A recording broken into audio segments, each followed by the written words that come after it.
This is a short bite episode of Homeschool Together.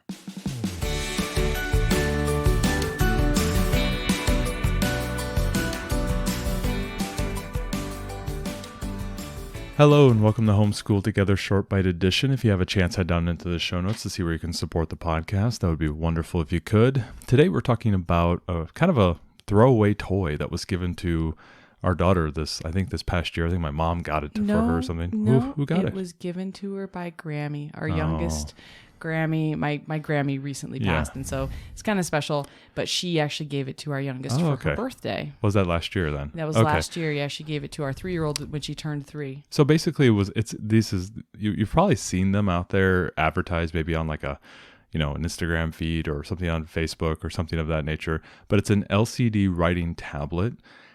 That's like a doodle tablet, and you get this little pen and you can, apply it to the screen, and all of a sudden, you can draw on it. And at the bottom of it is this little button that you push and it clears what you've written, 100% cleared. And it has, I think the one we have has a black background, and the ones that I've all seen have black backgrounds as well. So it's almost like a blackboard in some respect. I have been using the heck out of this thing for all of my homeschool lately. For both my girls, whether I'm doing early math and counting activities with my youngest and, simple letters, writing letters and things of that nature, all the way up to doing addition and subtraction math problems, complex drawing. We're doing a lot of geometry right now in Right Start Math. And a lot of times I don't have just a bunch of loose paper. I have all the books, I have all the binders full of information. But the one thing I don't have is I need a legal pad. I'm always running around looking for paper, and I'm always going to my art kit, but I'm I'm not going to get drawing paper just to do some math problems. And I'm always short on paper. I'm looking for composition books or something of that nature. And this pad I've just kept near the homeschool supplies for the past, almost about a month and a half now. And I have found it to be the most useful thing ever. I know they're advertised as sort of drawing or doodling tablets, right, for kids, like in a car or something. They're just drawing and whatnot. They're not exactly. I mean, they are electronic, but they're not. They're not a glowing screen or anything. Yeah, it's not backlit or anything. So it's just basically, it's probably the best approximation is like a blackboard, like a chalk blackboard, but with just like a doodle pen, like almost like a stylus. And as you apply to the board and it appears, it actually draws. And a lot of them have different colors, so they're very colorful. The text the drawings that appear can be kind of in rainbowish type of colors as you move up and down on the board. But the one that we have is not as colorful, and I use the heck out of it all the time. Yeah. Actually, I think it's right there in front of us. So yeah, we just absconded it for homeschool. Yeah. And what do you think that it is about this as opposed to? And I think what's really great about this is you can get these from anywhere from like $10 to $15. Oh my God, they're so really cheap. Really cheap. And sometimes they're styled. Like we have one ours is one that is a cat. It's a cat theme because my grandma was very into cats. Yeah. So what is it that you think about this that makes it different from just saying like, I've got a whiteboard, right? We have a little whiteboard that we use. What is it that you think that makes it that makes this more appealing than doing something like that or using paper? From my standpoint, it's the ability to clear what you've drawn to do another problem, something to do really quick, super quick, without having to actually erase it. Like if I had a legal pad and I'm doing math problems, I'm trying to be economical with respect to where how I'm using the paper, and I'm drawing comparisons, and I want to see a flow. I'm like, okay, let's do this problem, let's tweak it a little bit and do this type of problem, or let's draw this shape and let's divide a square into fourths 3 different ways. Right? You can draw a cross, you can draw an X, you can draw it in half and do a triangles, and then the other half are just another two squares. You can do things like that. What I have found is that I could do things really fast on the board, and if it's not perfect, I just clear it and I do it again. Or if my daughter is trying to do math and it's like, oh, it's not working, no big deal. Let's just clear it and just do it again.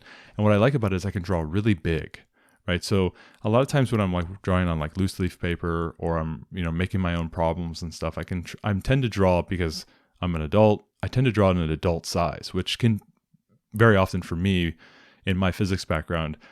I used to have to do these math problems in college that would be, really long problems. They would take maybe 3 or 4 pages to solve. And I wrote in pen because I was living dangerously. I was kind of I was kind of like Top Gun, right. Tom Cruise. Just like Top Gun. It was just like Top Gun. That was right where my mind went. It was just like Top Gun, but infinite square wells, and it was awesome.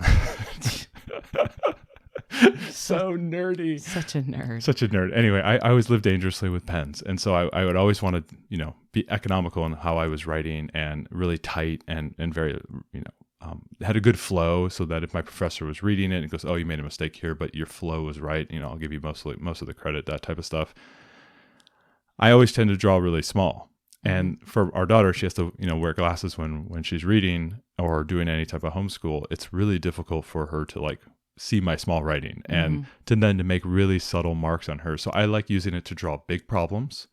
We're just doing, four place value right now, addition and subtraction. And so to draw those problems really big, she feels very confident. Okay, I'm going to cross this out. I'm going to draw my, I'm borrowing, 10 or I'm carrying the 1 or whatever that might be. She has a lot more confidence with that.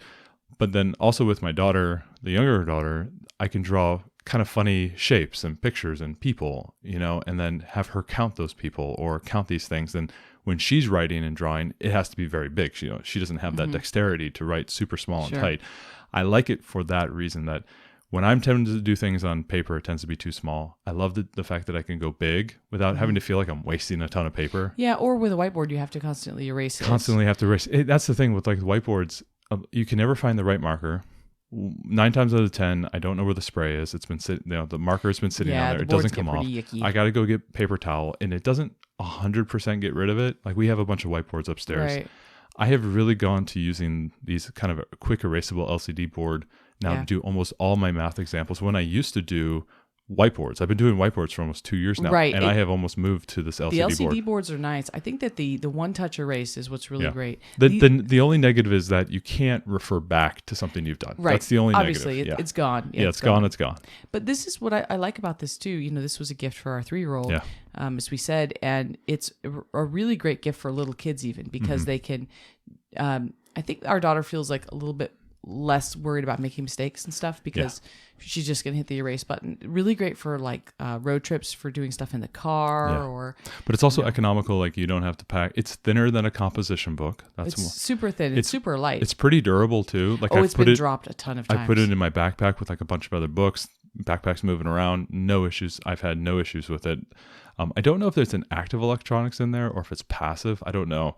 I bet you there's some coin cell in there and it runs on really low power or something like that. I think it's mostly passive because it doesn't really do anything It almost feels like it's magnetic. I'd have to look into what the mechanics of it, but it's very rugged. I've had no problems. You can get them super cheap. I didn't even think there was an LCD. When we looked it up and it said that, I was like, oh, because it was a gift, so I didn't know exactly.